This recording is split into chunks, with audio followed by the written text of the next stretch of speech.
नमस्कार साथियों, आप सबका हमारे YouTube चैनल नरसिंह वाला भाटी में स्वागत है, वेलकम है। अपन बता रहे हैं पहले से नर्वस सिस्टम चल रहा था। अपन नर्वस सिस्टम के अंदर पहले एनाफिजियोलॉजी हुई थी।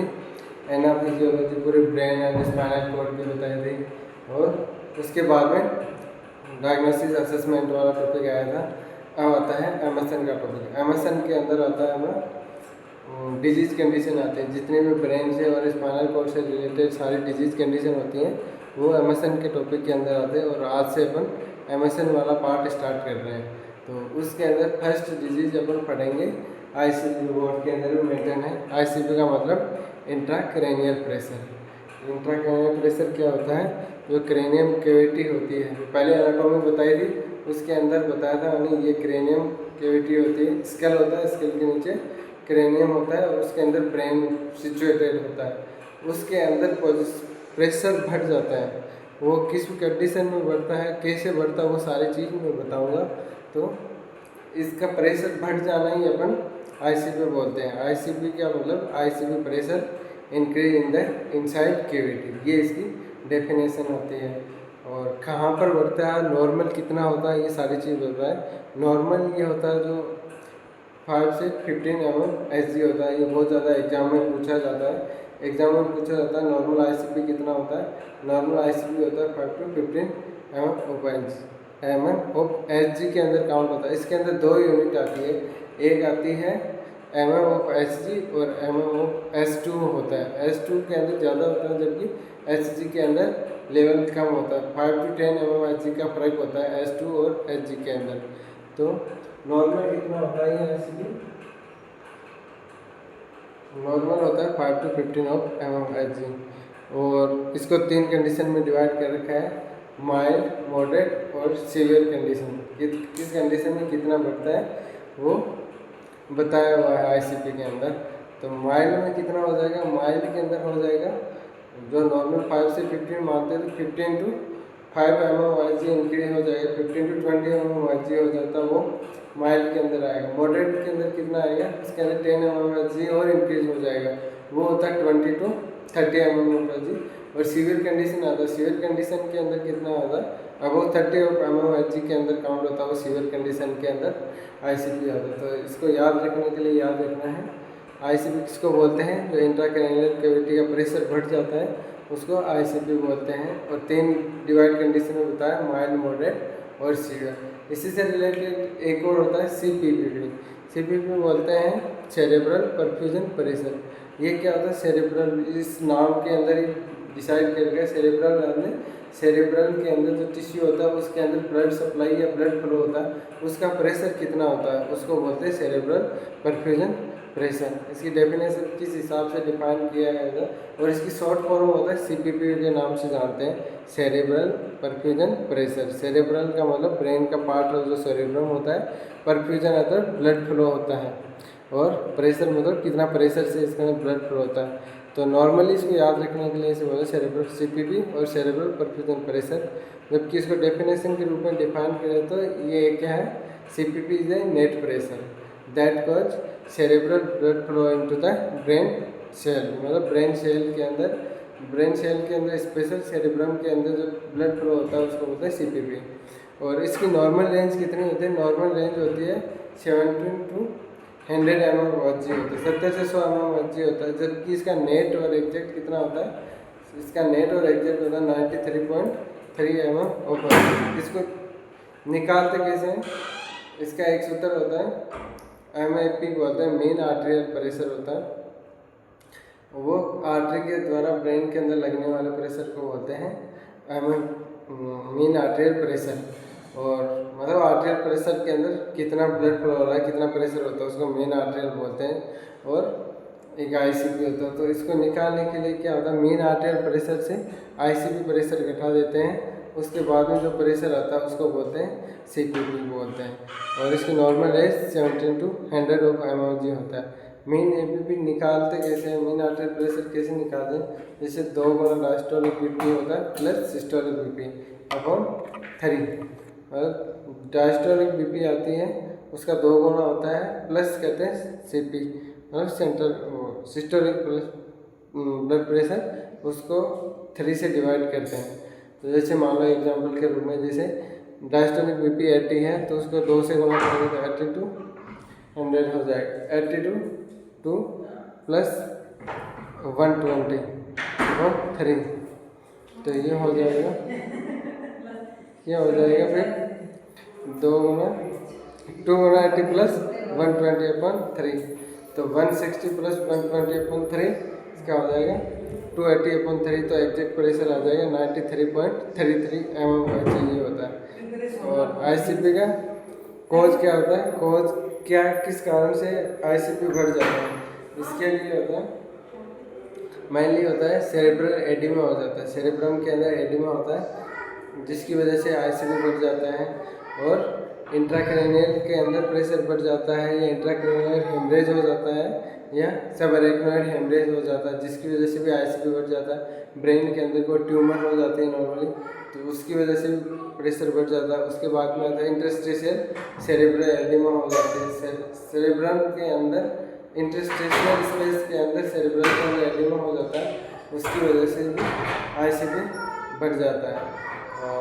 लेकिन एक चीज़ वो याद रखना पड़ा, आईसीपी को मतलब एमएपी को पूछा हुआ क्वेश्चन कैसे निकालते हैं उसका फॉर्मूला याद रखना आपको, 2 गुना diastolic BP plus systolic BP अपन 3 के नाम से जानते हैं। ये होता है उसके अंदर जो सिस्टोलिक बीपी होते हैं उसको ऐड करते हैं 2 गुना डायस्टोलिक से अपन 3, और नेट क्लीन प्रेशर होता है 93.33 mm, ये याद रखने के लिए होता है, एग्जाम में पूछा हुआ होता है। और कोजेज मैंने बताया है, ब्रेन ट्यूमर हो गया, सेरेब्रल एडिमा हो गया, इंटरसेरेब्रल हेमरेज हो गया, को ब्रेन ट्यूमर होगी, इसकी वजह से भी आईसीपी बढ़ जाता है। साइन सिम्टम क्या होता है, मतलब क्या क्या लक्षण होते हैं अगर आईसीपी बढ़ जाता है, ये बहुत ही ज़्यादा इंपॉर्टेंट है, बहुत ज़्यादा इंपॉर्टेंट है, हर एग्जाम में इसके क्वेश्चन पूछे हुए हैं, इसको याद रखने वाले। और तीनों कंडीशन में अलग अलग पूछे हुए थे, जैसे इन्फेंट के अंदर अलग साइन सिम्टम आते हैं और चिल्ड्रन के अंदर अलग साइन सिम्टम आते हैं और अडल्ट के अंदर अलग साइन सिम्टम आते हैं, तीनों अलग अलग कंडीशन में होता है, उनको ज़रूर याद रखने के लिए, और हर एग्जाम में पूछा हुआ होता है उसके अंदर।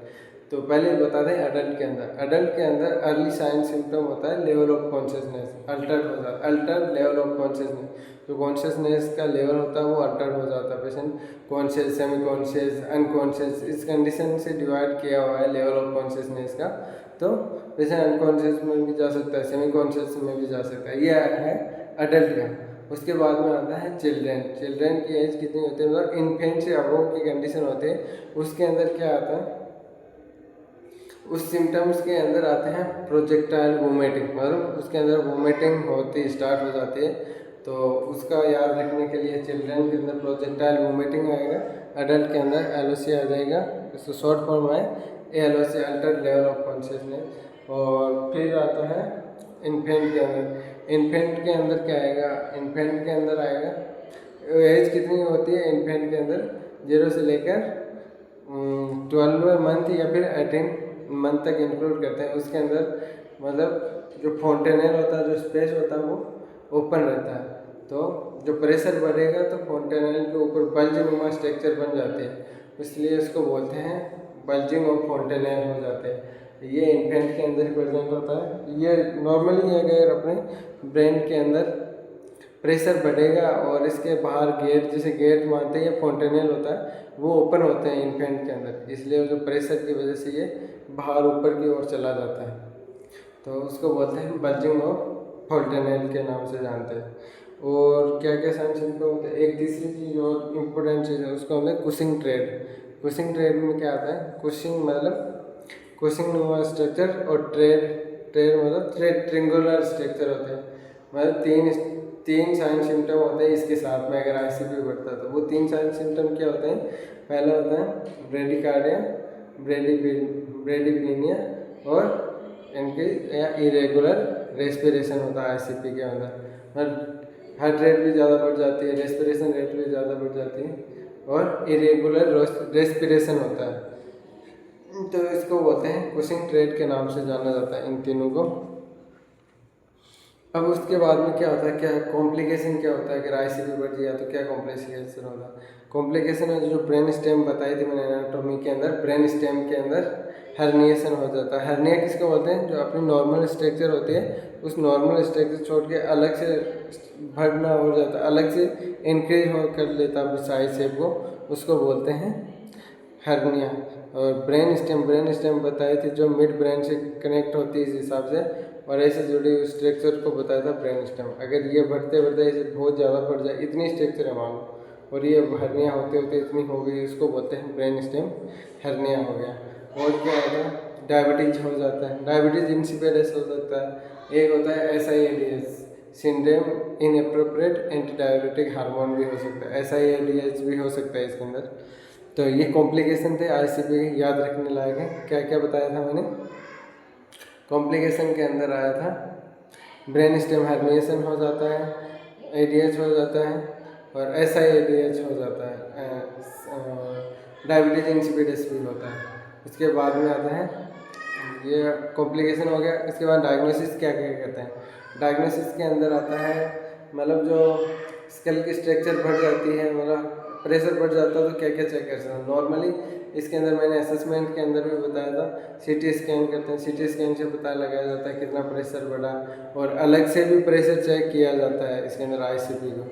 अब वो अलग प्रोसेस है जो अलग बताएंगे। इसके अंदर ICP का प्रेशर चेक करके उसको पता लगाया जाता है कितना प्रेशर बढ़ा हुआ था, CT स्कैन से पता लगाया जाता है, स्कल का एक्सरे करके फिर उससे भी पता लगाया जाता है। ये इसका डायग्नोसिस है। इसके बाद में आता है ट्रीटमेंट कंडीशन, मतलब ICP बढ़ गया तो क्या क्या ट्रीटमेंट करेंगे। ट्रीटमेंट के अंदर क्या है, नॉर्मली तो ये कहते हैं जो ICP बढ़ा है जिसकी नॉर्मल रेंज होती है 5 to 15 mHg। ये PGI के अंदर भी पूछा हुआ क्वेश्चन है कितना होता है नॉर्मल, तो उसमें ये होता है उसको नॉर्मल रेंज के अंदर रखना होता है। जितना ICP बढ़ा हो उसको 5 से 15 mHg की रेंज में लेना होता है। वो किस हिसाब से करते हैं, उसके अलग अलग ट्रीटमेंट, मेडिकल ट्रीटमेंट भी होता है और सर्जिकल ट्रीटमेंट भी होता है। मेडिकल ट्रीटमेंट के अंदर ऑस्मेटिक डायरेटिक्स वगैरह मेडिसिन होती है, जिसमें बोलते हैं ऑस्मेलेटोल, मेनिनटोल, हाँ मेनिनटोल वगैरह देते हैं, जो क्या होता है ICP के लेवल को कम करता है। और सर्जिकल प्रोसीजर के अंदर क्या किया जाता है, उसके अंदर VP शंट लगाया जाता है, उसको वेंट्रिकुलर पेरिटोनियम शंट होता है, जो वेंट्रिकल से लेके पेरिटोनियम के अंदर शंट के कनेक्ट कर देते हैं, जिससे जो प्रेशर बढ़ता है ICP का, मतलब क्रेनियम का, वो फ्लो होके पेरिनियम कैविटी के अंदर आ जाता है। इसलिए इसको बोलते हैं VP शंट के नाम, शॉर्ट फॉर्म होता है VP shunt, ventricle perineum shunt के नाम से आता है। एक दूसरी सर्जिकल प्रोसेस उसके होल भी किया जाता है, होल क्रिएट किया जाते हैं, जिसकी वजह से जो फ्लो होता है वो नीचे की साइड आ जाता है। इसको बोलते हैं बर होल के नाम से जानते हैं, बर होल एंड क्रेनियोटोम। ये सर्जिकल ट्रीटमेंट है। मेडिकल के अंदर बताया था ऑस्मेटिक डायरेटिक्स, जिसका नाम होता है मेनिनटोल बोलते हैं। और क्या क्या चीज़ ध्यान में रखनी होती है, इसको हेड होता है उसके लेवल को थोड़ा सा ऊपर रखते हैं, 15 to 20 mmHg के ऊपर रखते हैं इसके लेवल को। और अगर ICP बढ़ा हुआ है तो लंबर पंक्चर होता है, वो कॉन्ट्रा इंडिकेट होता है, बहुत ज़्यादा इंपॉर्टेंट है, इसको ध्यान रखना ज़रूरी होता है कि ICP बढ़ा हुआ है तो लंबर पंक्चर कभी नहीं करते हैं। हर एग्जाम में इसका क्वेश्चन पूछा हुआ होता है। और पोजीशन के अंदर क्या होता है, थोड़ा सा हेड को स्लाइटली एलिवेटेड करके रखते हैं 15 to 20 mmHg के। ये PGI संगरूर के अंदर 2024 के अंदर पूछा हुआ क्वेश्चन है कि कितना प्रेशर के अंदर किस डिग्री के ऊपर हेड को एलिवेटेड करके रखें। तो ये था उसके अंदर ट्रीटमेंट कंडीशन जो मैंने बताया है। पहले इसका इंट्रो बताया है, वहाँ नॉर्मल प्रेशर बताया है, और क्या क्या साइन सिम्टम है, और क्या क्या डायग्नोसिस है और ट्रीटमेंट है। कुछ इसके की पॉइंट्स हैं जो अपन को याद रखने होते हैं, जैसे अर्लीस्ट साइन क्या होता है, ये सबसे ज़्यादा पूछा जाता है। किसके अंदर पूछा हुआ, एक क्वेश्चन ध्यान में रखना होता है, पहले एडल्ट के अंदर, उसके बाद में चिल्ड्रेन के अंदर, उसके बाद में इन्फेंट के अंदर। इन्फेंट के अंदर बल्जिंग फोंटेनल्स हो, जो हेड होता है ऐसे एलिवेटेड हो जाता है। कभी देखा होगा सर ऊपर फुला हुआ रहता है, उसको बोलते हैं बल्जिंग हेड, क्योंकि उसके अंदर फोंटेनल के द्वार होते हैं वो क्लोज नहीं रहते, ओपन ही रहते हैं। और चिल्ड्रन के अंदर प्रोजेक्टाइल मूवमेंट करेंगे, और अडल्ट के अंदर ALOC होता है, अल्टर लेवल ऑफ कॉन्शियसनेस। ये चीज़ ध्यान में रखनी होती है। और अगर पेशेंट वेंटिलेटर पे है तो उसको सक्शन ज़्यादा नहीं करते हैं। अगर पेशेंट पीक प्रेशर है तो उसको भी ज़्यादा सक्शन प्रेशर नहीं लगता। कितनी सेकंड तक सक्शन करना चाहिए, 10 से 15 सेकंड तक ही सक्शन करना चाहिए, उससे ज़्यादा सक्शन नहीं करना। वेंटिलेटर पेशेंट में तो ज़्यादा सक्शन करने की ज़रूरत ज़रूरत तो होती है लेकिन ज़्यादा टाइम तक सेक्शन नहीं करना अपन, ये चीज़ ध्यान में रखना। और उसका हेड को थोड़ा सा एलिवेटेड करके रखना है, इससे नॉर्मल सुपाइन पोजीशन के अंदर नहीं रखना, क्योंकि इससे आईसीपी और इंक्रीज होता है। और जो सर्जरी के अंदर बता रहे थे कि कौन सी प्रेशर यूज, कौन सी पोजीशन यूज करते हैं सर्जरी के अंदर, मतलब इंट्राक्रैनियल अगर सर्जरी कर रहे हैं तो कैसे ओपन करते हैं, कहाँ से ओपन करते हैं, वो 3 कैविटी बहुत ज़्यादा इंपॉर्टेंट है, पूछा हुआ है। तीन नाम से जानते हैं, तो सुप्राटेंटोरियल के नाम से जानते हैं, इंफ्राटेंटोरियल के नाम से जानते हैं। मतलब जो टेंटोरियल एक कैविटी होती है, जैसे ये सेरिब्रल है, इसके बीच में सेरिब्रम है, और ये जो बीच की कैविटी होती है उसको बोलते हैं टेंटोरियम। वो डायग्राम में बताता लेकिन थोड़ा इश्यू आ गया। तो इसके बीच की कैविटी होती है ये टेंटोरियम, ये हो गया सुप्रा, ये इंफ्रा टेंटोरियम। अगर यहाँ से ओपन किया है तो उसको बोलते हैं सुप्रा टेंटोरियम, और यहाँ से नीचे से किया है इसको बोलते हैं इंफ्रा टेंटोरियल कैविटम के नाम से जानते हैं, इंफ्रा टेंटोरियल बोलते हैं। जो डिफरेंट टाइप की ये अप्रोच होते हैं इसके अंदर यूज किया जाता है। और क्या होता है इसके अंदर, क्या चीज़ ध्यान में रखेगा, अगर सुप्रा टेंटोरियम कर रहे हैं तो मतलब यहाँ से ओपन कर रहे हैं तो इसके अंदर थोड़ा सा हेड को एलिवेटेड करके रखते हैं। वो 15 to 30 ऑफ mmHg की, मीन 15 to 30 डिग्री के हिसाब से इसके हेड को एलिवेटेड करके रखते हैं, एलिवेशन करके रखते हैं। और इंफ्राटेंटोरियल के अंदर तो हम सुपाइन कंडीशन के अंदर रखते हैं। तो ये इसकी सर्जिकल कंडीशन आ गई, सुप्राटेंटोरियल और इंफ्राटेंटोरियल। ये पूछते हैं एग्जाम के अंदर कौन सी कहाँ पे सिचुएटेड है, कहाँ ओपन करते हैं। टेंटोरियम से ऊपर करते हैं उसको सुप्राटेंटोरियम, और जो नीचे करते हैं उसको इंफ्राटेंटोरियम। एक होता है ट्रांसस्पेनोइड कंडीशन भी होती है, जो इसकी लोकेशन कहाँ होती है, नेज के थ्रू। इसका नॉर्मल प्रोसेस में ये आता है, नोज के द्वारा जाके, और क्या चीज़ देखते हैं, पिट्यूटरी ग्लैंड को देखते हैं, उसी कंडीशन को बोलते हैं ट्रांसस्पेनोइड। मतलब स्पेनोइड बोन के थ्रू यहाँ कट किया जाता है, नेज के नीचे पार्ट और अपर लिम्ब की साइड यहाँ कट करके, और नाक के थ्रू जाके स्पेनोइड बोन के थ्रू जाके पिट्यूटरी ग्लैंड को देखते हैं कि कितना क्या प्रोसेस है, क्योंकि पिट्यूटरी ग्लैंड के द्वारा भी प्रेशर मेंटेन रखते हैं। तो ये कंडीशन थी, तो ये ध्यान में रखने वाली चीज़ है। 3 तो उसके साइन सिम्टम आते हैं जो अडल्ट के अंदर और चिल्ड्रन के अंदर और इन्फेंट के अंदर, ये चीज़ ध्यान में रखनी है। उनकी पोजीशन का ध्यान में रखना, किस पोजीशन के अंदर रखते हैं। और वो ये टेंटोरियम कंडीशन बताई थी, सुप्रा इंफ्रा, ये टेंटोरियम। और ट्रांसस्पेनोइड के द्वारा क्या चेक करते हैं, ये चीज़ भी ध्यान में रखनी है। ये कुछ की पॉइंट है। हाँ, और की पॉइंट एक ये चीज़ भी, अगर सुप्रा टेंटोरियम इंफ्रा टेंटोरियम सर्जरी करें तो नेज, और जो ट्रांसस्पेनोइड के द्वारा सर्जरी करें तो नोज को फ्लो करने से रोकते हैं। कभी भी नेज के द्वारा ब्लोइंग नहीं किया जाता। ब्लोइंग का मतलब नाक से कुछ छींकना वीकना नहीं करते हैं, तो उसको बोलते हैं नोज ब्लोइंग। तो ये चीज़ ध्यान में रखनी चाहिए। इसी के साथ अपना आईसीपी वाला टॉपिक, नॉर्मली आईसीपी वाला टॉपिक कंप्लीट होता है, जो बहुत इंपॉर्टेंट है और हर एग्जाम में से क्वेश्चन पूछा जाता है। तो आपको ज़रूर याद रखना है और देखना है। धन्यवाद आप लोगों को देखने के लिए, और ऐसे ही बनाए रखना हमारे यूट्यूब चैनल को, और देखिए लाइक और सब्सक्राइब करना है। ठीक है, थैंक यू दोस्तों।